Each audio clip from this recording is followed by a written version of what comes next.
Hello everybody, today I'm going to be talking about how I learned to drive. Now if you're new here, consider hitting that subscribe button and ringing the bell. So this is a little bit of a different video than I usually make because I make like the ranking videos and stuff like that. But I wanted to talk about how I learned to drive and basically my driving journey. I was kind of delayed in getting my license and stuff, but I have a couple stories per se that I wanted to tell you guys about because they're pretty interestingly weird. A little bit of background information. So I wanted to get my license really badly when I was like 15, but I waited a couple of years because, to be honest, like the permit is sometimes harder than the actual license test. Because when I first did my permit, or tried to do my permit, it just was really difficult because it was on like these tablet iPad things that they had at the DMV, and the DMV sucks. So I had to go to the DMV, and I didn't have a car yet, so my mom took me. And they had these like iPads to where you can do the tests and stuff. And I failed the test 4 times, but this was 4 times in like different periods of time. But it took forever for me to get my permit.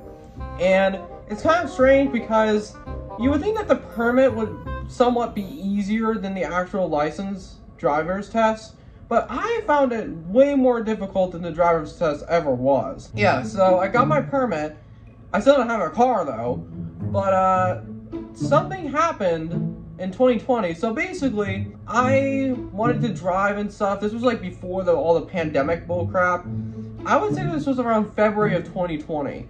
And my dad had a Honda Civic. He started letting me drive around in the Honda Civic with him in the car, of course. One day, we were doing really good, and it was back when like it got dark like really quickly, because like winter has a tendency to like, it's like 5 p.m. it's just completely pitch black dark. We were pulling in to my driveway, and I'll have to take a picture of this because it's better with pictures. I mean, I don't know if it's still there, but what happened is the car that my dad had was kind of had a difficulty to fitting into that garage. The thing is, like, I wanted to redo it, like enter the driveway, and my dad said yes, of course. But here's the thing, I was gonna go to reverse. I went to drive. What happened is when I pressed the gas pedal, I ran into the edge of the garage door, and it just left this gaping, like, brown hole on the garage door. And it also hurt the car, too. And I knew I immediately screwed up. I was like, oh my god. That was, like, my first accident, kind of, with cars like that. I mean, this Honda Civic he's had for a while, and I immediately knew I screwed up, and he knew I screwed up too. But I was freaking out at this point because I hit the trash cans, and I hit the edge of the garage door where the door opens like this. And it's just like, oh, I felt so bad. Dad was trying to affirm to me that it was okay. Things happen, and I was freaking out at this point because I was like, oh, this is gonna, because I didn't have a job back then. I only had like $200 in my bank account. So luckily, insurance managed to fix most of the damage, but it was like $3,000, or maybe not $3,000, but it was at least $1,000 worth in damages. And I'm like, oh god, it was so bad. That period of time was just, I felt so bad because I was like, I'm just a beginner, but I shouldn't have done that. And I feel guilty to it to this day. Luckily, we got the Honda Civic fixed, and we drove a little bit more. But on a little bit more positive note, we were doing a birthday party for, actually no, I don't think it was birthday, it was for graduation, because my sister was gonna graduate, and then you know what happened. It was in May of 2020, I believe, and my sister was actually, so let me introduce you to this car that's been gone through multiple people, multiple families that we owned at that point. It's the 2001 Toyota Corolla. This thing. This car has literally gone through so much. Like way back, like this is a 2001 car. So my mom's friend in California had it for a while, and then my grandparents had it, and then my sister had it at the time. And actually, my sister, they surprised her with a new Jeep, or not new Jeep, but a 2010 Jeep, and she was very happy about it.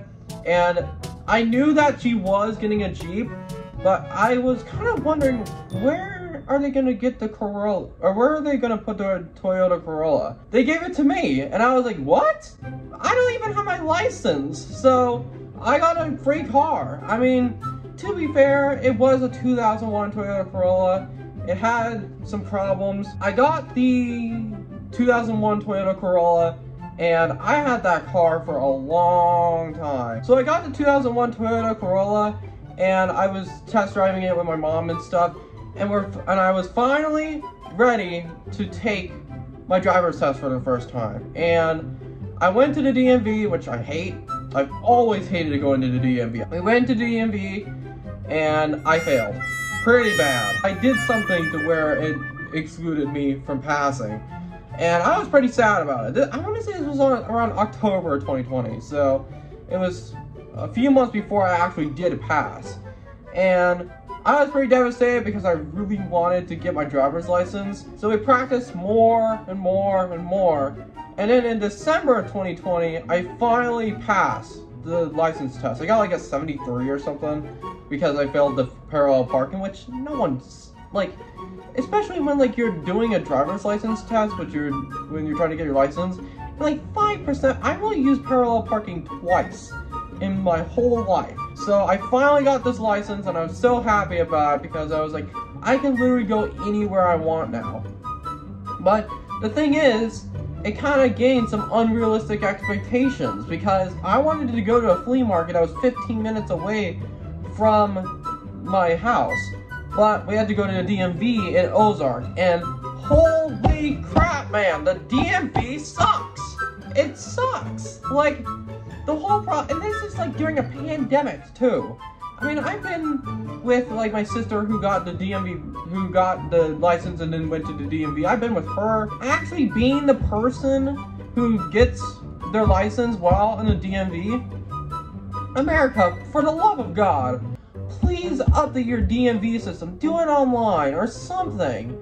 It's 2022. There has to be an easier way to do it. So we pulled in, and it took like 2.5 hours. But I finally got my license, and I was really happy about it. But yeah, so I drove with that Corolla for a while. And a whole year goes by, and I'm doing alright. I graduated high school, finally, and I made a graduate documentary. I was driving home from the Big Cedar Lodge. If you didn't see the graduate documentary, it'll be up there. I would say this was around October 2021, so probably last year. I actually got a job at a knee repeats, or a thrift store called Knee Repeats. I was out of my shift, I was doing alright, had a good day, and I wanted to go to a thrift store because I had a habit of going to like the flea market and stuff. There is this turn, and I think you guys have seen it in one of my videos, one of my vlogs in particular. It's this.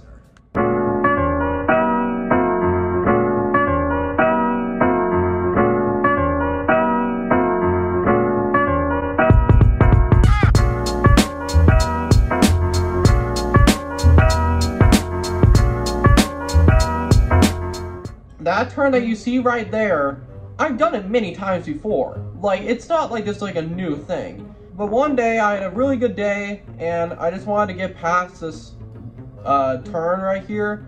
It's kind of weird because it says only buses and RVs only for this turn. I've seen hundreds of times to where these cars just go normally. And the thing is, I've done it before, like 50 times. And here's the thing though. I was trying to get past this busy lane because it was just so packed, and I turned too late and I popped a tire. I immediately knew I popped it once I ran over that curb. I was actually pretty nervous. I was freaking out because I was like, what happened? And then luckily there was a gas station, it was like right next to it, and I managed to pull it in without doing any harm to anybody on accident. and I immediately knew I popped it. I just knew it in my heart that I popped it. I parked in the gas station, and I got out of my car and looked. It was deflated, like, so much. Like, I just, like, I don't know what would have happened. Maybe there was, like, a sharp corner or something that maybe popped it.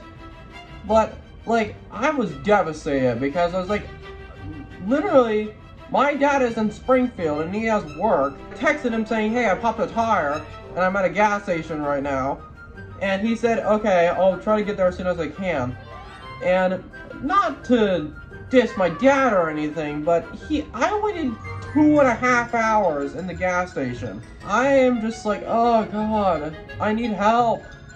And someone told me that I popped my tire. I was like, I know what happened. Luckily, I did have a spare tire in the trunk of my car. It was a really bad tire. Like, you couldn't even drive like 10 miles with it. So we replaced the tire at the gas station, and I still don't even know how to replace the tire, which I probably need to. But I managed to drive home with like this terrible wheel that's not even good for anything. Yeah, so we bought a tire. It's probably like $90. It wasn't too bad. I also forgot to mention something earlier. This car will never start up.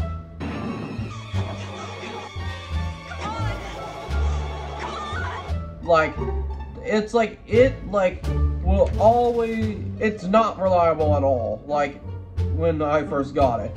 And actually, for a couple years before I got it, it was a battery. The battery was really bad. They've replaced it multiple times. And sometimes my car will just not start up, and I need someone to jumpstart me from somewhere else. It's been going on for a while now at this point, and I was wondering, do I need a better car? Can I just ask for a better car? But I didn't want to be spoiled about it. And I think my parents knew that this car is not going to last with me, because it's just the battery was just so bad. It will barely start up most of the time. So I was in Sonic just getting some food, and it was fine when I drove into Sonic and parked. I got my food, and I was about to leave, and I turned the gas thing, does nothing. Turn the key, does nothing. And I am like, oh my gosh, Naughty. It's like the worst place possible to break down, because you're in this parking spot and someone might need, it was a busy Sonic. It was like 8 p.m. I was in this stuck position because my parents were actually out of town, and luckily, thank God, bless her soul, my sister managed to jumpstart it for me, but she was always all the way in Springfield. So I had to literally wait there for like 30 minutes, probably longer actually. And the place already closed. Like, it was closing while I was trying to start this up. So I was just sitting there in a dark, empty Sonic. And they actually finally arrived, and their friends were with her. And she jumps out of my car, and I made it home. But I just knew that this car is not going to last me much longer. Because the graduation, since I graduated, they actually gave me a budget to buy a new car. Like, I just knew this car was not going to last me. And the thing is, we've been looking through like other cars and stuff too, to kind of like replace the Corolla. And I didn't like most of the cars. It's just like, ugh, like, it just was not going well for the Corolla. And it was like, this needs to change soon. Like, I can't have a car like this and it's not reliable. So one day, I want to say this is like November of 2021, my dad texted me saying he traded in the Jeep. We had a Jeep, not the same Jeep that my sister got, but we had another Jeep. It was a Jeep Gladiator, one of the newer ones. My dad and my mom decided to trade that car in to get a car for me. This car, I actually drove home from the Corolla from work, and I see this big black car, and you guys have seen it in my videos. It's a Hyundai Elantra. It's a pretty based, like, it's insane. Like, I was like, is this mine? And he said, yeah, like, happy graduation. I was like, oh my gosh. So I currently have a Hyundai Elantra. It's freaking awesome. It's a 2020. and I think I'll show an image up there. But yeah, it's just like, it's a really cool car, and it was just such a big upgrade from the Toyota Corolla. It was such a big upgrade because the Corolla was just not doing well at this point. So I just was surprised that they managed to get a compromise and I got this almost brand new car. So, and that's a car I've been driving since. So after a while, we finally decided to say goodbye to the Toyota Corolla. We actually sold it to my dad's mom, or my grandma on my dad's side, and she actually got rid of it recently to another person. So it's been, rest in peace Toyota Corolla. Yeah, so this time is a little bit of a longer video. I'm gonna trim some parts down because I did not think it was gonna be this long. So yeah, thank you guys so much for it. I'll see you guys later. Peace.